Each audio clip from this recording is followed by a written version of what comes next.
Hey there, Darren Peterson here, talking about jazz and all things improvisation, how to study, how to get better.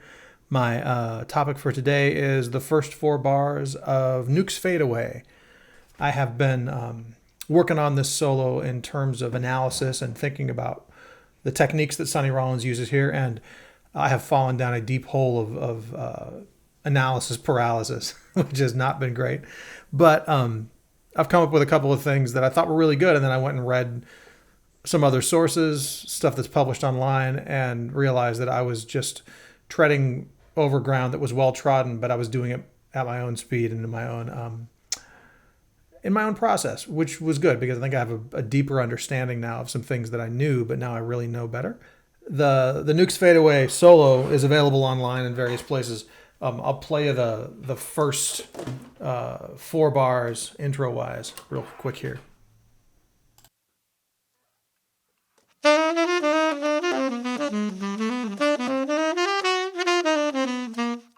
So having done that, I want to break it down a little bit and say, hey, what's the operative stuff that's happening there? So when I look at the solo as it's written, which I've got a link to a PDF of that in the description. When I look at the solo as written, it is made up of a couple of really key things, one of which is enclosures. The stair steps that you see in that first bar are mostly diatonic, but they're actually enclosures. It's an enclosure of F and an enclosure of E.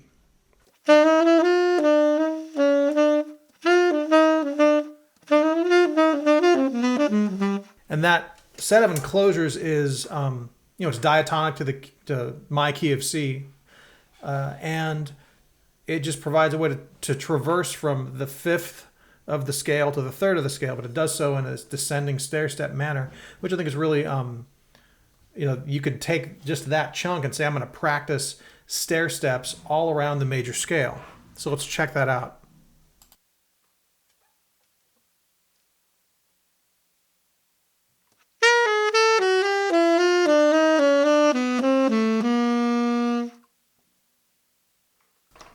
So that's the concert B flat, my C natural, major scale played descending in stair step enclosures, which just gives us the ability to play a diatonic note above, a chromatic note below, and continue to do so all the way down through the scale. In particular, we're walking down from 5 to 3 when you see Sonny Rollins do it in the solo, and it makes for just a nice way to traverse 5 to 3. In a 4-note grouping, which is a nice melodic shape. You could also find other ways to use that same shape the way I just played it throughout the rest of the major scale. You may find other places that it would be useful.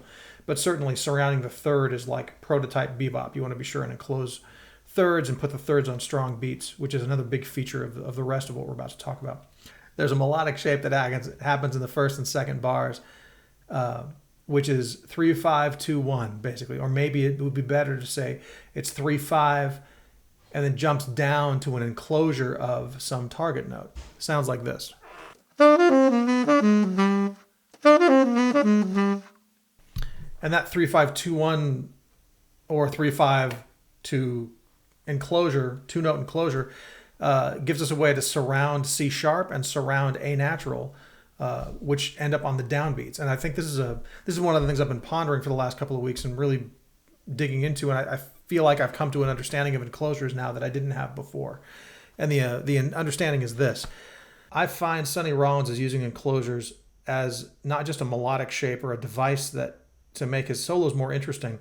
I think he's using them specifically to delay the resolution of important notes until a strong beat. If Sonny had played that without the enclosure on the end of 4, that D to C sharp, C sharp would have landed on the end of 4, and then whatever he played next would have been off rhythm by a half a beat. And it would have made it sound like he wasn't playing the changes convincingly. So I think that has sort of fallen into place for me, that the reason that enclosures are important is because they delay the resolution of important notes until strong beats. So that's a thing that I want to practice more, and I need to spend some more time with that and come up with decent exercises that maybe systematize the practice of that. I'm interested in trying to develop that a little further. But enclosures are meant to delay the resolution of things. So when I look at other parts of the solo as we go further into other chapters in this series, I'm going to be referring back to that and say he delays the resolution of a certain note by using a 2-note enclosure or a 3-note enclosure, or even 4 notes in some cases. So another thing to note on this beat 3, the EGDC cell that leads to the C sharp, that's in the key of C, but it actually also functions identically to a 7-3 resolution.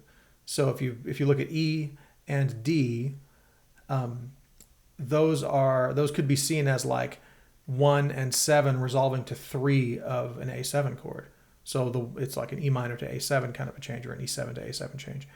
And of course, you would never analyze like that because there's not enough melodic information there to really make it into an E minor or an E7 chord.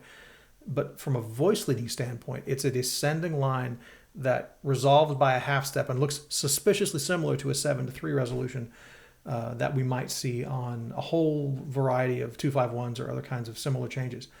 So that's important just to note that that kind of similarity exists in the melodic line, even if it's not in the harmony per se.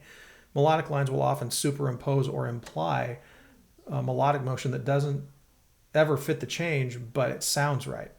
And so when you look at Newk's Fadeaway in these first couple of bars, it sounds to your ear like a 7-3 resolution, even if it's not really.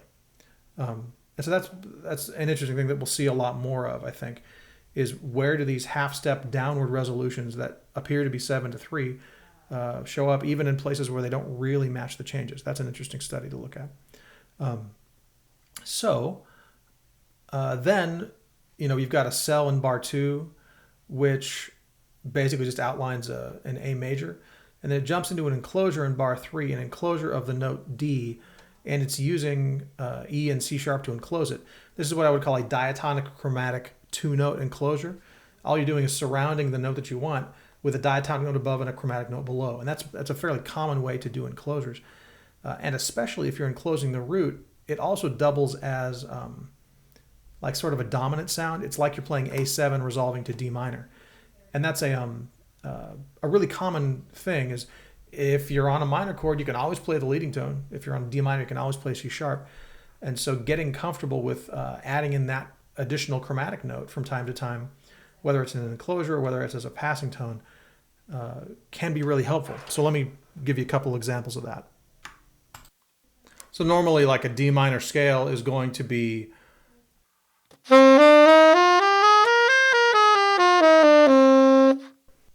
and sometimes you think, you're sitting on a 1 chord that's minor, or you're sitting on a 2 chord for some length of time, and what do I do to elaborate it? So anytime you're playing in a minor key, you can insert the leading tone.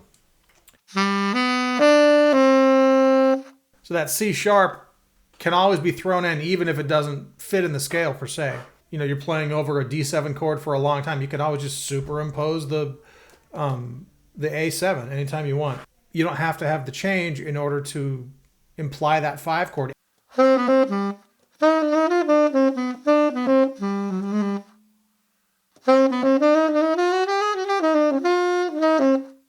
That's a pretty common lick. I think I probably housed that off of Dexter Gordon at some point. I think it's off of Cheesecake from the Go album. If you haven't heard Go by Dexter Gordon, stop everything you're doing and listen to it. Kind of a cliche minor lick, but the thing that it's built around is that the leading tone is available as a lower neighbor tone or as a passing tone. You can also use it in an arpeggiated kind of a situation.